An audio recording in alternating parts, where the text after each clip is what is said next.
el cielo y la tierra pasarán, pero mis palabras no pasarán.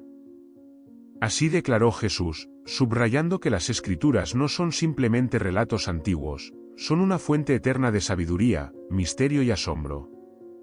Hoy, vamos a sumergirnos en los secretos más impactantes de la Biblia, verdades ocultas que han dejado perplejos a estudiosos, creyentes y curiosos por igual durante siglos. El primer secreto es uno que muchos han leído, pero pocos realmente comprenden: el código numérico oculto en las Escrituras. ¿Sabías que la Biblia está llena de patrones numéricos que parecen ser más que coincidencias? Por ejemplo, el número 7 aparece repetidamente como símbolo de perfección y completitud. Dios creó el mundo en 6 días y descansó el séptimo. Los israelitas marcharon alrededor de Jericó durante 7 días, y el libro de Apocalipsis está lleno de referencias al número 7, 7 iglesias, 7 sellos, 7 trompetas. Pero esto no termina allí. Los estudiosos han descubierto que incluso en los textos originales en hebreo y griego, existen patrones numéricos complejos. Un ejemplo famoso es el gematría, un sistema hebreo que asigna valores numéricos a las letras. Al analizar ciertas palabras clave, aparecen conexiones sorprendentes. ¿Es casualidad o es una firma divina, un recordatorio de que estas palabras fueron inspiradas por algo más grande que el hombre? Muchos creen que estos patrones son una forma de codificar mensajes profundos que solo podrían descifrarse con un entendimiento espiritual o matemático. Y aunque algunos lo desestiman como simple numerología, otros ven en esto un claro indicio de que cada detalle en la Biblia está ahí por una razón. Otro misterio que sacude la mente y alimenta debates interminables es el relato de los Nepilim, mencionados en el Génesis. En aquellos días había gigantes en la tierra. Así comienza este inquietante pasaje. Los Nepilim eran el fruto de la unión entre los hijos de Dios y las hijas de los hombres. ¿Quiénes eran estos hijos de Dios? Una interpretación es que se refiere a ángeles caídos que desafiaron las órdenes divinas y tomaron esposas humanas, engendrando una raza híbrida. Esta idea, por extraña que parezca, está respaldada por textos apócrifos como el libro de Enoc, que amplía esta historia y detalla cómo estos ángeles no solo engendraron a los Nepilim, sino que también enseñaron a los humanos conocimientos prohibidos. ¿Podría esto explicar algunos de los avances tecnológicos y culturales tempranos de la humanidad? Hay quienes piensan que los Nepilim y sus padres angelicales son responsables de cosas como la metalurgia, la astrología y hasta la creación de armas. Por otro lado, también se les atribuye la corrupción de la humanidad, una de las razones por las cuales Dios envió el diluvio. Esto plantea una pregunta fascinante: ¿realmente sabemos todo sobre los orígenes de la humanidad? ¿Cuánto de esta historia está aún envuelto en el misterio? El enigma de los Nepilim. El pecado de los ángeles y el nacimiento de los gigantes es una de las narraciones más perturbadoras del Génesis. Este episodio de los Nepilim ha sido objeto de especulación durante siglos, con implicaciones que van mucho más allá de lo que aparenta ser un simple relato antiguo. Imagina por un momento la escena descrita. Una época en la que los hijos de Dios descendieron a la tierra, desafiando el orden divino, y comenzaron a interactuar con los humanos de una manera completamente antinatural. ¿Quiénes eran estos hijos de Dios? Las interpretaciones varían. Algunos argumentan que eran los descendientes de Set, un linaje piadoso de hombres, pero esta teoría parece inadecuada para explicar la magnitud de los eventos descritos. Otros señalan a seres angelicales, caídos de su lugar celestial, cruzando una barrera que nunca debió romperse. El resultado de esta unión fueron los Nepilim, descritos como gigantes. Sin embargo, el término gigantes podría ser una simplificación. La palabra hebrea Nepilim proviene de una raíz que significa caídos o los que han caído. Esto sugiere que no solo eran físicamente imponentes, sino también espiritualmente corruptos. Su influencia en la humanidad fue devastadora.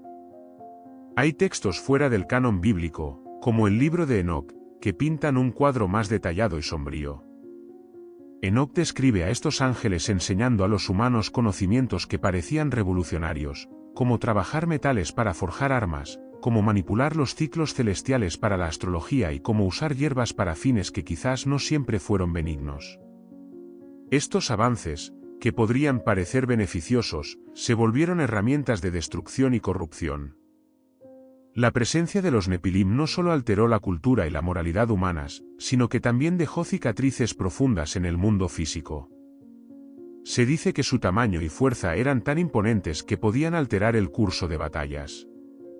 Eran los titanes de su época, pero lejos de ser héroes, su existencia estuvo marcada por la violencia y la opresión.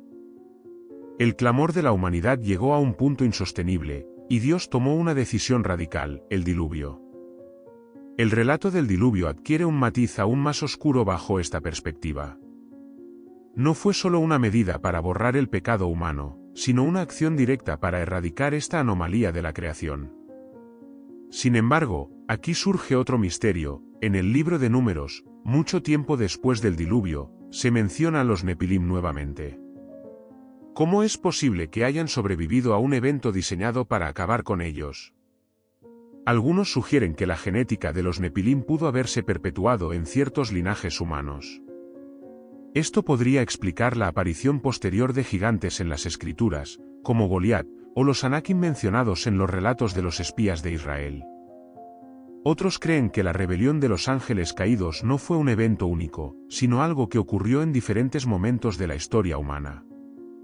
La idea de una humanidad alterada por fuerzas celestiales es impactante.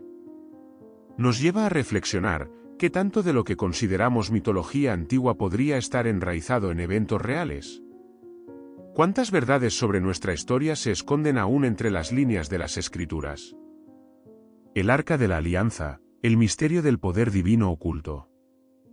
En el corazón de los relatos bíblicos más asombrosos se encuentra el Arca de la Alianza, un objeto cuya descripción y función desafían toda lógica humana. Este arca, según las Escrituras, no era simplemente una caja sagrada. Era un receptáculo del poder divino, un vínculo tangible entre Dios y su pueblo. Su construcción fue ordenada directamente por el Creador, detallada en el libro del Éxodo con instrucciones minuciosas: madera de acacia, recubierta en oro puro, con 2 querubines de oro enfrentados sobre el propiciatorio. Lo que hace al arca tan fascinante no es solo su diseño, sino los poderes que se le atribuían.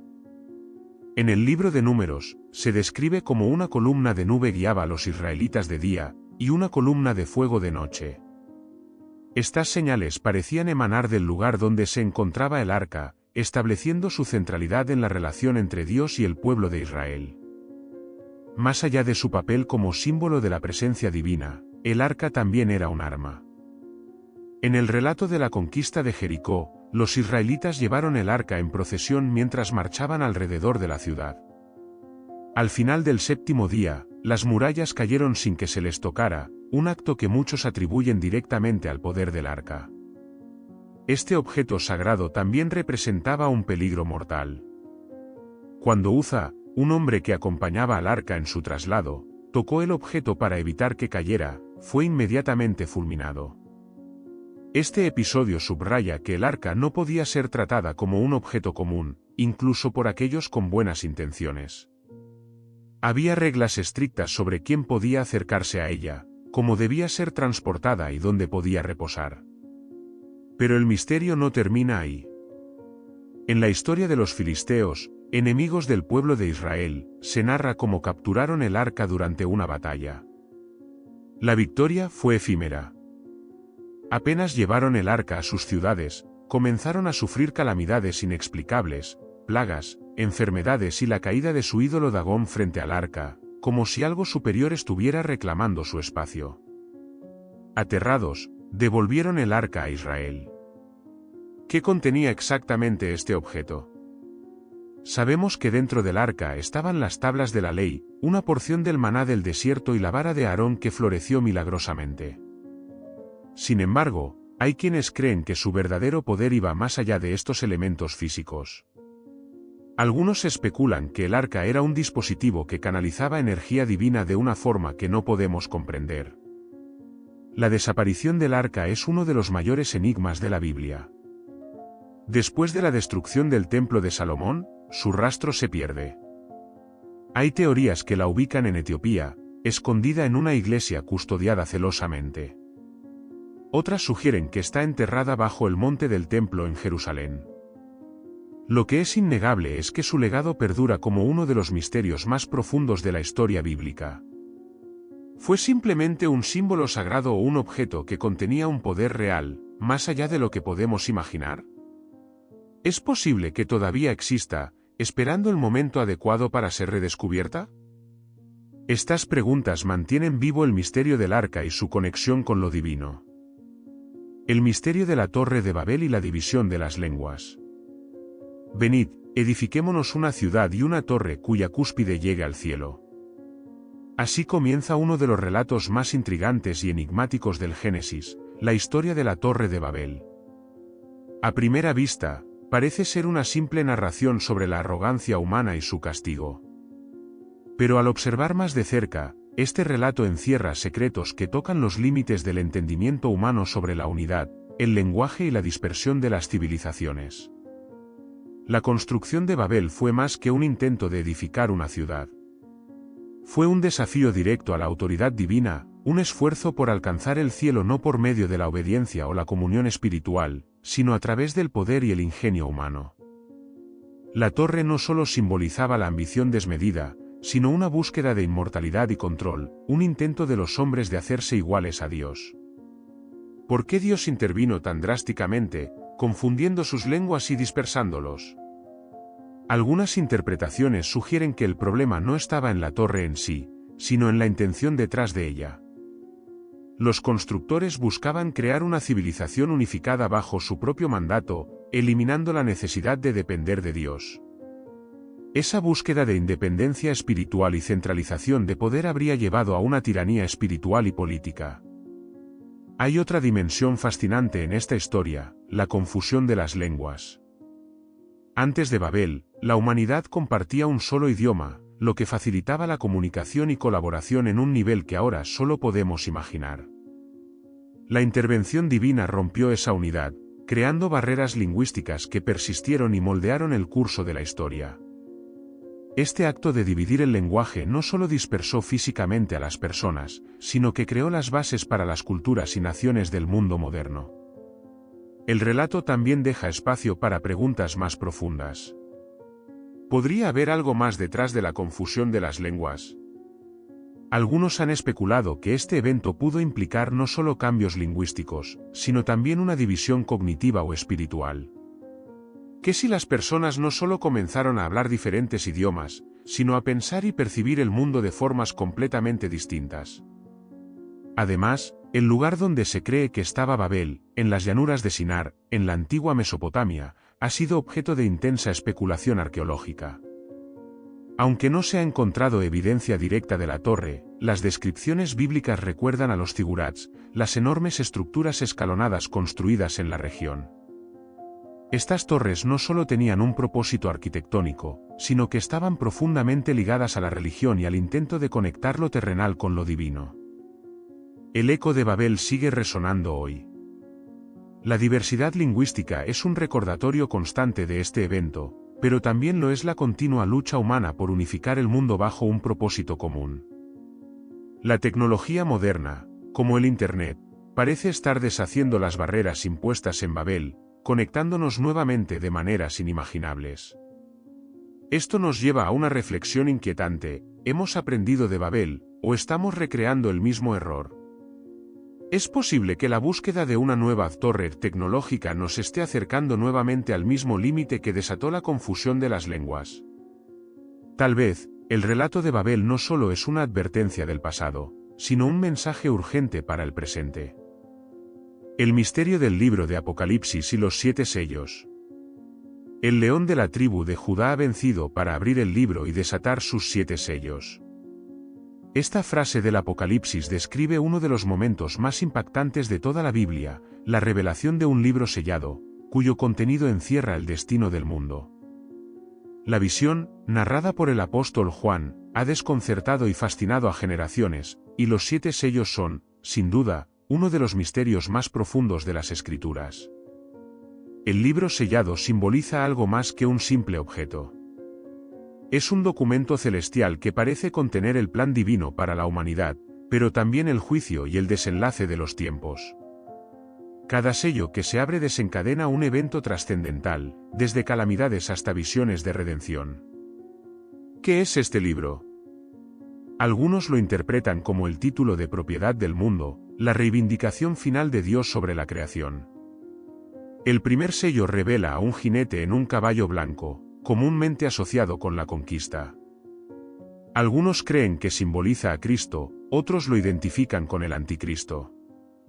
Este es solo el comienzo de una serie de revelaciones inquietantes. El segundo jinete, en un caballo rojo, trae guerra; el tercero, en un caballo negro, simboliza la hambruna; y el cuarto, en un caballo pálido, es identificado con la muerte.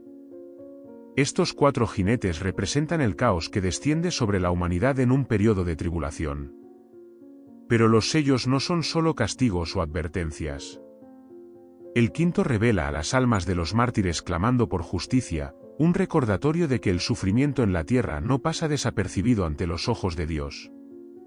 El sexto sello es aún más aterrador: cataclismos cósmicos, el sol oscurecido, la luna teñida de sangre, y un terremoto tan grande que mueve montañas e islas. Sin embargo, es el séptimo sello el que guarda el misterio más profundo. Cuando se abre, hay silencio en el cielo por aproximadamente media hora. Este silencio ha sido interpretado de diversas maneras. Algunos creen que representa un momento de expectación antes del juicio final. Otros sugieren que es un símbolo de reverencia ante la inminente consumación del plan divino. Lo más asombroso de estos sellos es que no son simplemente eventos futuros. Muchos estudiosos creen que los sellos están ocurriendo a lo largo de la historia humana, reflejando patrones repetitivos de guerra, hambre, muerte y fe. Es como si el libro de Apocalipsis no solo describiera el fin de los tiempos, sino también el ciclo continuo del conflicto entre el bien y el mal. Esto lleva a una pregunta crucial: ¿estamos viviendo en un momento en el que estos sellos se están abriendo ante nuestros ojos? Con los acontecimientos globales actuales, desde desastres naturales hasta crisis humanitarias, algunos piensan que estamos cada vez más cerca del desenlace. El libro de Apocalipsis no solo describe destrucción, también ofrece esperanza. Al final, la promesa es clara: habrá un nuevo cielo y una nueva tierra, donde no habrá más llanto ni dolor. Pero para llegar a ese destino, los sellos deben ser abiertos, y el plan de Dios debe cumplirse en su totalidad. ¿Estamos preparados para enfrentarlo? Esa es una de las preguntas más profundas que este misterio nos deja. Los secretos del jardín del Edén y el árbol de la vida. Entonces Jehová Dios plantó un huerto en Edén, al oriente, y puso allí al hombre que había formado. El relato del jardín del Edén es uno de los pilares de las Escrituras, una historia que marca el inicio de la humanidad y su relación con el Creador. Sin embargo, este pasaje contiene misterios profundos que van mucho más allá de una narración sobre la desobediencia y la caída. El jardín del Edén no era solo un espacio físico. Era un lugar de comunión divina, un paraíso donde el cielo y la tierra se encontraban. La descripción de este jardín sugiere un diseño más allá de lo humano: un río que se divide en 4, regando toda la tierra, y en su centro, 2 árboles extraordinarios.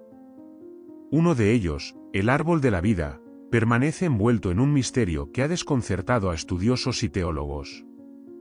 El árbol de la vida aparece como símbolo de la inmortalidad, un regalo divino que, tras la caída de Adán y Eva, fue ocultado para evitar que los humanos vivieran eternamente en su estado de pecado. Pero, ¿qué era realmente este árbol?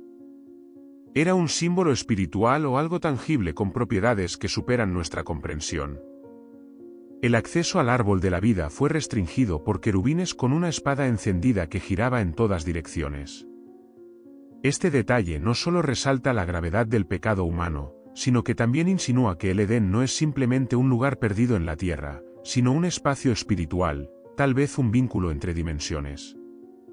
Sin embargo, el árbol de la vida no desaparece después de Génesis. Su imagen resurge en Apocalipsis, donde se describe como parte del nuevo paraíso, ofreciendo hojas que sanan a las naciones y frutos que alimentan a los redimidos. Esto nos lleva a pensar que la historia del Edén no es solo un relato de origen, sino un patrón que se repite. La humanidad comenzó en un jardín, fue expulsada de él, y al final de los tiempos, el acceso al árbol de la vida será restaurado. Pero el misterio no se detiene ahí. El Edén también alberga el árbol del conocimiento del bien y del mal, un elemento central en la caída de la humanidad. ¿Por qué Dios permitió la existencia de este árbol, sabiendo que la tentación podría llevar al desastre? Una respuesta común es que el árbol simboliza el libre albedrío, la capacidad del ser humano de elegir obedecer o rebelarse. Sin embargo, otros sugieren que este árbol representaba algo más profundo, el conocimiento que los humanos no estaban preparados para manejar. Además, la ubicación del Edén ha sido un enigma durante siglos. Algunos creen que estaba en Mesopotamia, dado que el relato menciona los ríos Tigris y Éufrates. Otros sugieren que es un lugar espiritual, inaccesible en nuestra dimensión actual.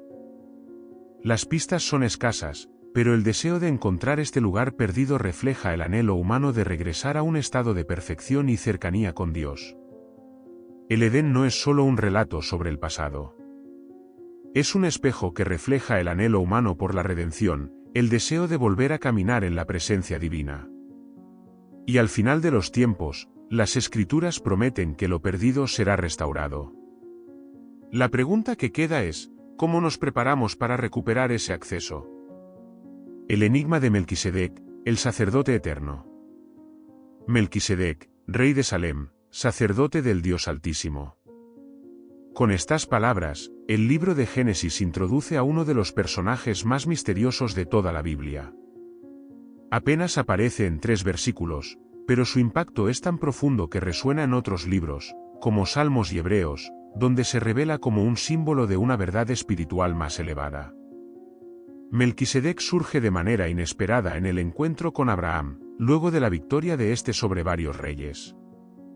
El texto lo describe como el Rey de Justicia y Rey de Paz, títulos que en hebreo se derivan de las palabras Melec, Rey, y Tzedek, Justicia. Pero lo que lo hace aún más enigmático es su rol como sacerdote del Dios Altísimo. Esto es notable, porque aparece siglos antes de que se instituyera formalmente el sacerdocio levítico bajo Moisés. El relato de Génesis menciona que Melquisedec ofreció pan y vino, una acción que muchos consideran cargada de simbolismo. Algunos ven en esto un anticipo del sacrificio de Cristo, quien más tarde usó estos mismos elementos en la última cena. Pero lo que más llama la atención es que Abraham, el patriarca de la fe, reconoce su autoridad espiritual al darle el diezmo de todo lo que había ganado en batalla. Este acto es una declaración poderosa. Melquisedec era superior, incluso al padre de Israel. Lo que complica aún más el misterio es lo que no se dice sobre Melquisedec. No hay registro de su linaje, ni de su nacimiento ni de su muerte. Esto llevó a los escritores del Nuevo Testamento, especialmente en Hebreos, a verlo como una figura sin principio de días ni fin de vida, un sacerdote eterno. Algunos creen que esto lo convierte en una aparición de Cristo antes de su encarnación, una teofanía. Otros lo ven como un ser humano extraordinario, cuyo propósito era apuntar hacia algo mayor que él mismo. Hebreos conecta a Melquisedec con Jesús, estableciendo que el sacerdocio de Cristo no proviene de la línea levítica, sino de un orden más elevado, según el orden de Melquisedec. Esto tiene profundas implicaciones teológicas. Jesús no solo cumple la ley mosaica, la trasciende. Al igual que Melquisedec, su sacerdocio no está limitado por la herencia terrenal, sino que es eterno y universal. El nombre Salem, donde Melquisedec era rey, también es significativo. Muchos lo asocian con Jerusalén, la ciudad santa que más tarde se convertiría en el centro espiritual de Israel. Pero en el tiempo de Melquisedec, esta ciudad aún no había alcanzado su fama. Era Salem un reflejo de una paz y justicia divinas que Melquisedec representaba en la tierra. A lo largo de los siglos, Melquisedec ha fascinado no solo a teólogos, sino también a místicos y filósofos. Algunos lo conectan con tradiciones esotéricas, especulando que podría ser un ser celestial o incluso una figura inmortal que ha aparecido en diferentes culturas. Lo que es innegable es que su breve aparición en la Biblia tiene un propósito intencionado: señalar la trascendencia del plan divino y preparar el camino para la llegada de un sacerdocio perfecto. La figura de Melquisedec plantea una pregunta intrigante: ¿qué otros misterios divinos están escondidos en personajes aparentemente secundarios de las Escrituras? Y más aún, ¿qué nos enseña sobre el verdadero alcance del propósito eterno de Dios? El Arca de la Alianza y su destino perdido.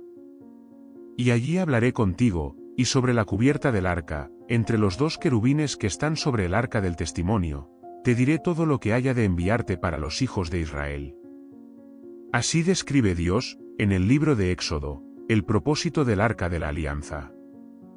Este objeto sagrado no era solo un contenedor de reliquias, era el punto de encuentro entre lo divino y lo humano, el lugar donde la presencia de Dios habitaba en medio de su pueblo. Sin embargo, la historia del arca está rodeada de misterios que aún hoy despiertan preguntas profundas y teorías apasionantes. El arca, construida por mandato divino durante la travesía de Israel en el desierto, albergaba los objetos más sagrados del pacto, las tablas de la ley, la vara de Aarón que floreció y una vasija con maná. Más que una caja, era el símbolo tangible de la promesa de Dios con su pueblo. Su diseño era tan específico que incluía detalles exactos sobre el tipo de madera, el oro que la recubría y los querubines que adornaban la cubierta. Todo en ella tenía un propósito espiritual, un mensaje codificado sobre la santidad y la conexión con el cielo. El arca desempeñó un papel crucial en los momentos más importantes de la historia de Israel. En las batallas, como en la conquista de Jericó, su presencia aseguraba la victoria, mostrando que el poder provenía de Dios y no de los hombres. Durante los viajes, el arca iba al frente, guiando a Israel hacia su destino. Pero también era un objeto de reverencia absoluta. Nadie, excepto los sacerdotes consagrados, podía tocarla sin morir, un recordatorio del abismo entre la santidad de Dios y la humanidad. Sin embargo, la historia del arca da un giro desconcertante. Durante el ataque babilónico a Jerusalén en el año 587 a.C., el arca desaparece de los registros históricos. El templo fue destruido, pero no se menciona qué ocurrió con el objeto más sagrado de Israel. Este silencio ha dado lugar a siglos de especulación y búsqueda. Algunas tradiciones sugieren que fue escondida por los sacerdotes antes de la invasión, tal vez en cámaras subterráneas bajo el monte del templo. Otras afirman que fue llevada a Egipto, específicamente a la isla Elefantina, o incluso a Etiopía, donde la Iglesia Ortodoxa etíope asegura custodiarla en la ciudad de Aksum. Sin embargo, ninguna evidencia concreta ha confirmado estas teorías. El arca también ha sido objeto de interés en la literatura apocalíptica. En el libro de 2 Macabeos, se relata que el profeta Jeremías la escondió en una cueva, declarando que su ubicación permanecería oculta hasta el final de los tiempos, cuando Dios reuniría a su pueblo y revelaría su gloria. Este relato conecta el arca no solo con el pasado, sino con el futuro, como un símbolo de la restauración final. En el Nuevo Testamento, el arca resurge de manera simbólica. En Apocalipsis, Juan tiene una visión del templo celestial, donde el arca aparece como parte del reino eterno de Dios. Esto ha llevado a muchos a pensar que su desaparición terrenal no es un error, sino una transición hacia un significado más profundo y universal. El destino del arca sigue siendo uno de los mayores misterios de la Biblia. Pero su mensaje es claro: más allá de ser un objeto físico, representa la promesa de Dios de estar con su pueblo, guiarlos y restaurarlos. Si alguna vez se encuentra, será un evento que cambiará el mundo. Pero si no, su impacto espiritual sigue siendo tan poderoso como el día en que Moisés la construyó. Es posible que el mayor secreto del arca no sea su paradero, sino lo que nos enseña sobre la presencia eterna de Dios. Eso es algo que trasciende el tiempo y el espacio.